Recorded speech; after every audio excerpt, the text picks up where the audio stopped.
और कुछ छोटी मोटी बीमारियां बताता हूं, जैसे एड़ी का दर्द।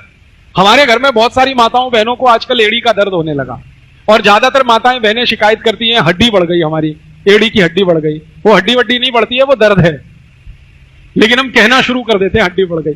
हड्डी तो 21 साल के बाद बढ़ना बंद हो जाती है, वो नहीं बढ़ती कभी। तो एड़ी का दर्द है, इसकी बहुत अच्छी दवा है, चूना खाओ। चूना जो हम पान में खाते हैं, वही चूना दही में या तो मट्ठे में या तो पानी में नहीं तो दाल में मिला के खाओ। चूना इतना सा लो, एक गेहूं के दाने के बराबर, और आधा कप दही या आधा कप दही की लस्सी या दाल या सब्जी नहीं तो पानी में घोल के पी जाओ। ये एड़ी का दर्द ठीक करेगा, कोहनी का दर्द ठीक करेगा, जोड़ों का दर्द ठीक करेगा, रीढ़ की हड्डी के सभी दर्द ठीक करता है ये चूना। स्पॉन्डिलाइटिस आपने सुना, बड़ा खराब दर्द है, उसकी बहुत अच्छी दवा है ये चूना। और माताएं तो इसको याद रखें हमेशा कि जब भी किसी मां की उम्र 45-50 साल हो जाए और उनका मेंसेस बंद हो, मासिक बंद हो, फिर उनका मेनोपॉज स्टार्ट है, वो टाइम पर चूने से अच्छी कोई दवा नहीं। सभी माताएं इसको हमेशा याद रखें। हमारे सभी माताओं को 45-50 साल की उम्र के बाद शरीर में कैल्शियम घटना शुरू होता है। उस समय एक बीमारी आती है ऑस्टियोपोरोसिस, उससे बचना है तो चूना सबसे अच्छी दवा है। खाएं कैसे? एक गेहूं के दाने के बराबर चूना दही में, नहीं तो लस्सी में, नहीं तो दाल में, नहीं तो सब्जी में, नहीं तो पानी में मिला के पिए। और माताएं इस बात को याद रखें, बहनें याद रखें कि जब भी कोई मां या बहन गर्भवती है, प्रेग्नेंट है, आप उसको ये रोज चूना खिलाते रहो, इतना ही गेहूं के दाने के बराबर, और पूरे 9 महीने खिला दो तो बच्चा एकदम स्वस्थ और तंदुरुस्त पैदा होगा। ना मां को तकलीफ होगी ना बच्चे को तकलीफ होगी, और नॉर्मल डिलीवरी होगी। और कई माताओं को शरीर में खून की कमी है, उन सबको बोलो चूना खाना शुरू कर दें, खून भरपूर बनेगा। जिन माताओं को खून की कमी है, या तो प्रेगनेंसी में भी कई बार खून की कमी हो जाती है, प्रेगनेंसी पीरियड में माताओं का हीमोग्लोबिन अक्सर कम हो जाता है, तो आप सभी को बोलो कि 1 कप अनार के रस में गेहूं के दाने के बराबर चूना मिला के रोज पिए, तो हीमोग्लोबिन तुरंत बढ़ता है।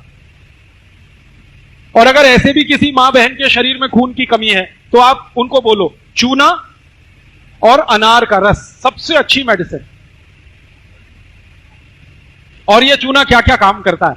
हमारे शरीर में अगर नाखून का कोई रोग हमें हो गया है तो चूना उसकी बहुत अच्छी दवा है। चूना खाओ, नाखून के रोग ठीक करेगा।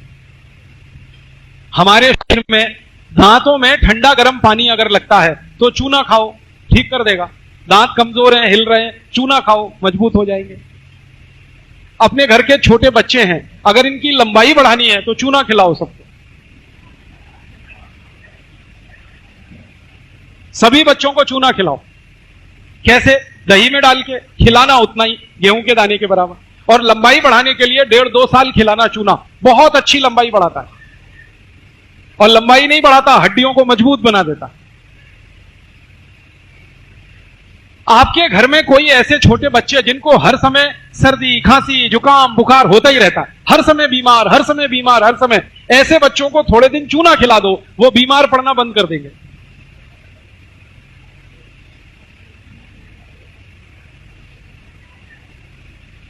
बहुत बढ़िया दवा है ये चूना। आपके शरीर में 70 बीमारियां अकेले चूने से ठीक हो जाती हैं।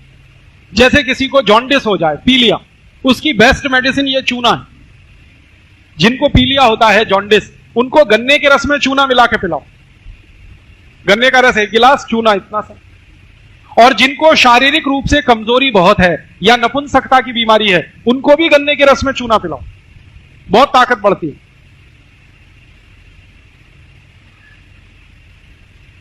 ये चूना और क्या क्या काम कर देता है? मैंने देखा कि भगवान का दिया हुआ ये सबसे सस्ता मेडिसिन हमारे भारत में प्रचंड मात्रा में हर जगह है। 1 रुपए का चूना मैं घर में लाता हूं, 2-4 साल चलता है।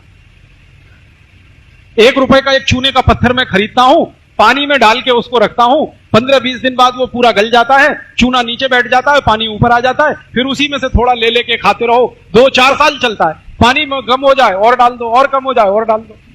इतनी सस्ती तो कोई दवा नहीं। और चूने का माने कैल्शियम, और कैल्शियम हमारे शरीर का सबसे मुख्य पोषक तत्व है। अगर शरीर में कैल्शियम कम हो जाए तो 70 बीमारियां आती। तो चूना दे दो, कैल्शियम की पूर्ति हुई, 70 बीमारियां ठीक हो जाती।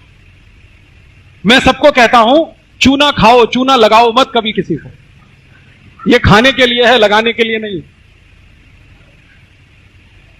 बस एक सावधानी रखें कि जिनको पेट में पथरी बनती है या पथरी बन गई है वो चूना ना खाएं। अब पेट में 2 जगह पथरी हो सकती है, या तो गॉल ब्लैडर में, पित्त की थैली में, और या तो आपकी किडनी में, गुर्दे में। तो अगर पथरी की शिकायत किसी को है वो चूना ना खाएं, बाकी कोई भी खाए। और मेरी एक सरल सुझाव है, अगर आप अच्छा माने तो करो इसको। घर में जो पीने का पानी भरते हैं ना, रोज उसमें चूना डाल दो, तो जो पिएगा सबको मिल जाएगा। और चूना जो है ना पानी को शुद्ध करता है। बिहार के पानी में मैंने देखा है थोड़ा आयरन ज्यादा, तो ये जो अतिरिक्त आयरन है ना, इसको बैलेंस करने की ताकत चूने में है। तो आप पानी में चूना मिला के पीना शुरू कर दो, तो आयरन ज्यादा होने से जो प्रॉब्लम आपको हो रही है वो सब खत्म हो जाएंगे। अब डालेंगे कितना? 10 लीटर पानी है पीने का, तो गेहूं के 10 दाने के बराबर चूना डाल दो। 20 लीटर पानी है तो 20 दाने के बराबर डाल दो। और यहां कोई ऐसे भाई बैठे हो जो गाय भैंस पालते हो, तो गाय भैंस को भी चूना खिलाओ, वो दूध ज्यादा देती है। आप बोलेंगे गाय भैंस को कैसे खिलाए? पानी में घोल के पिला दो, वो पी जाएगी। गाय भैंस को पानी पिलाते हो, उसमें घोल दो, पी जाएगी। अब कितना पिलाएं? मनुष्य की मात्रा से 10 गुनी ज्यादा। आप 1 गेहूं के दाने के बराबर खाते हो, गाय को 10 गेहूं के दाने के बराबर रोज चूना खिलाओ। अब इसके फायदे कितने हैं? गाय कभी बीमार नहीं पड़ेगी, भैंस कभी बीमार नहीं पड़ेगी, बैल को खिलाओगे वो बीमार नहीं पड़ेगा। और गाय भैंस, कई बार एक समस्या आ जाती है कि वो मां नहीं बन पाती, गर्भवती नहीं हो पाती, गर्भ धारण नहीं कर पाती, बांझ हो जाती हैं। तो गाय भैंस के बांझपन की सबसे अच्छी दवा है ये चूना। आप खिला के देखो, तुरंत वो गर्भवती हो जाती है, मां बन जाती है। मैं तो सबको बोलता हूं जो गाय भैंस पालते हैं ना, उनको मेरा ये कहना है कि जिस बर्तन में गाय को पानी पिलाते हो ना, उस पे चूने की पुताई करते रहो। भैंस को पानी पिलाते हो, कोई तो बर्तन होगा, कोई तो पात्र होगा, उसके अंदर वाले भाग में जहां पानी भरते हैं वहां चूने की पुताई कर दिया करो हर 2-4 दिन पर, तो वो चूना मिलता ही रहेगा उनको पानी के साथ।